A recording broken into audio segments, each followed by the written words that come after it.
ബഹുമാനപ്പെട്ട head mister sister Shandy Michael, PTA president mister Joseph ഡിക്രോസ്, dear teachers, സ്നേഹമുള്ള മാതാപിതാക്കളെ, എൻ്റെ ഏറ്റവും വാത്സല്യം നിറഞ്ഞ കുഞ്ഞുങ്ങളെ, ഇന്നത്തെ ദിവസത്തെ ആഘോഷത്തിൽ ആശംസകൾ അർപ്പിക്കുവാൻ എനിക്ക് അതിയായ സന്തോഷമുണ്ട്.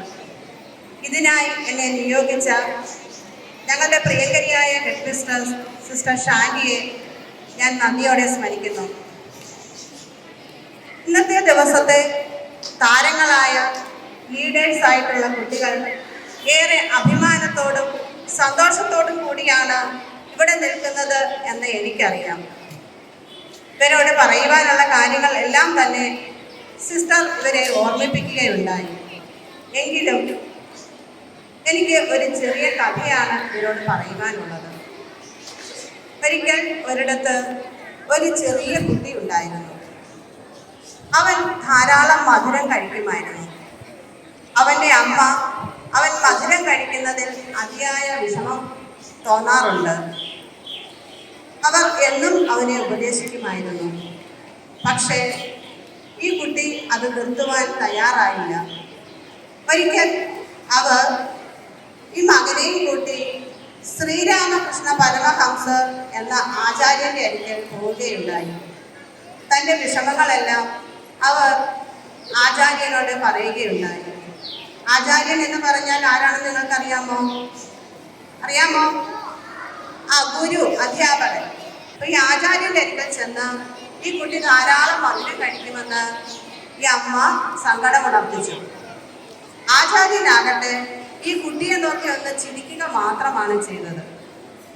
അതിനുശേഷം അവരോട് നെക്സ്റ്റ് വീക്കിൽ വരുവാൻ ആചാര്യൻ നിർദ്ദേശിച്ചു. അടുത്ത ആഴ്ച ചെന്നപ്പോഴും ഈ ആചാര്യൻ ഈ കുഞ്ഞിനെ നോക്കി ഒന്ന് മന്ദഹസിക്കുക മാത്രമാണ് ചെയ്തത്. ഇങ്ങനെ ആഴ്ചകൾ പലത് കഴിഞ്ഞു. 4ാമത്തെ ആഴ്ചയായി. ഇപ്പോഴും ഈ മകൻ മധുരം കഴിക്കുന്നുണ്ട്. അമ്മയ്ക്കാണെങ്കിൽ അതിയായ വിഷമവും. ഇവരെ നോക്കി ആചാര്യൻ ഒന്ന് മന്ദഹസിച്ചിട്ട് പറഞ്ഞു, മോനെ, ഇനി മേലിൽ നീ മധുരം കഴിക്കരുത്. മധുരം കഴിക്കുന്നത് ആരോഗ്യത്തിന് നല്ലതല്ല.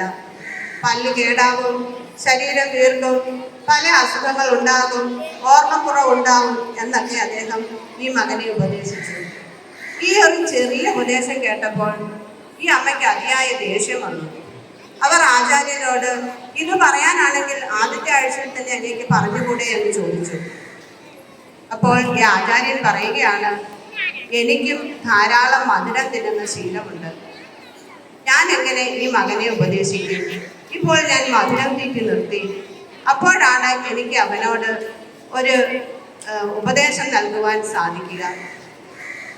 കുട്ടികളെ, ഈ കഥയിൽ നിന്ന് എന്താണ് നിങ്ങൾക്ക് മനസ്സിലായത്? എന്താണ് മനസ്സിലായത്? ആചാര്യൻ എന്താ ചെയ്തത്? മധുരം കഴിക്കുന്ന സ്വഭാവം ഉണ്ടായിരുന്നു. അത് സ്റ്റോപ്പ് ചെയ്തതിന് ശേഷമാണ് ആ കുട്ടിയെ ഉപദേശിച്ചത്. അപ്പോൾ നേതൃത്വം കൊടുക്കുന്നവർ എപ്പോഴും നല്ല മാതൃക കാണിക്കണം. അതുതന്നെയാണ് ലീഡേഴ്സായ കുട്ടികളോട് എനിക്ക് പറയാനുള്ളത്. അവർ പറയുക മാത്രമല്ല, പ്രവർത്തിക്കുകയും വേണം, മാതൃക കുട്ടികളായി മാറുകയും വേണം. ഇന്നത്തെ ദിവസം എല്ലാവിധ ആശംസകളും നന്മകളും നേർന്നുകൊണ്ട് നിർത്തുന്നു. നന്ദി, നമസ്കാരം. Thank you, Gigi Miss, for your valuable words.